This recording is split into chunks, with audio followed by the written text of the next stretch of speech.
As a freelancer, you gotta know how to sell. You have to treat your proposals more like a sales pitch than necessarily a resume that you'd send to a regular job. But now you're asking, Sylvia, I'm not a sales expert. What do I do?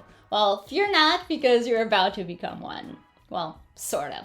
Let's go. The first step you want to take is to put yourself in your client's shoes. First of all, you want to know who your ideal client is, but that's a different story. You want to ask yourself, or ideally you want to ask your ideal client, what stage they're at in their business, what struggle are they facing right now, and how does your service fit into that, and what transformation do you offer? After you ask these 3 questions, you really want to use those to your advantage and apply what you learn to your profile, your proposals, and even your social media content. So the first thing I would say for you to do is really paint a picture of what their life looks like right now. That will show your client that you deeply understand them and that you're there to help them. You also want to highlight their struggle that you found out on step 1. And you want to, again, paint a good picture so it's fresh in your mind what they're struggling with.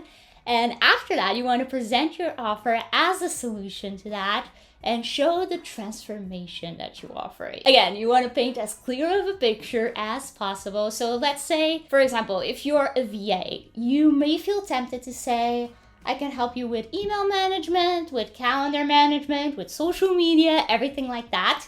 And I'm not saying you shouldn't mention those things. You can definitely show them at the bottom of your proposal or your profile, but you want the focus to be on those hours that they'll get back, the hours that they'll get to spend with their family, the hours they get to invest back in their business, and the money that they'll get to make from that extra time that they now got in their hands because they got you to help them. So that's step number 1. Now, step number 2 is make sure you're pre-qualifying your clients. Now, this can be done 2 different ways, but both of them start with questions. So one thing I love to do is I love having questions in my profile directed to my clients that they can answer themselves and basically self-qualify before they ever reach out to me. So I'll show them right here on the screen, but basically I ask them, are you currently struggling with social media? Are you lost on what to post and everything like that?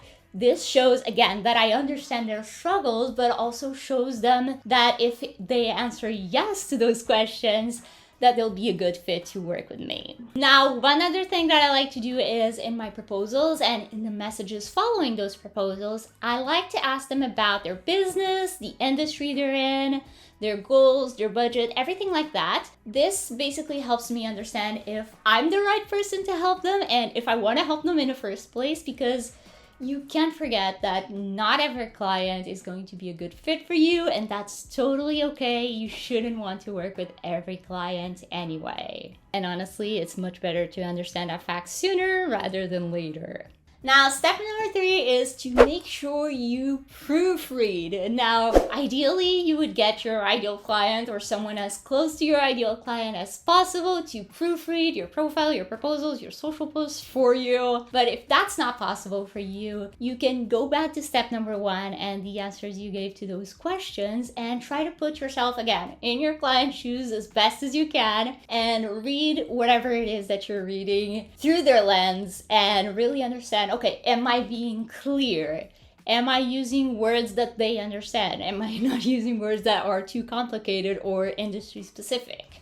You really want to try to find those gaps and tweak your proposals or tweak your profile as best as you can to speak to your ideal client. Now, I wasn't going to make this into a pitch, but I actually offer a one-on-one call where you can show me your profile, you can show me your proposals, and we can go through them, and I can give you any tips based on, well, my 9 years of experience on Upwork. So if you want to book that, I'll have it linked first thing in the description. If you have any questions, let me know down below or shoot me a DM over on Instagram. I'm always there to help you guys. And in the meantime, I recommend you watch this video right here where I show you a couple of my old proposals and what I would do differently now. So I'll see you there.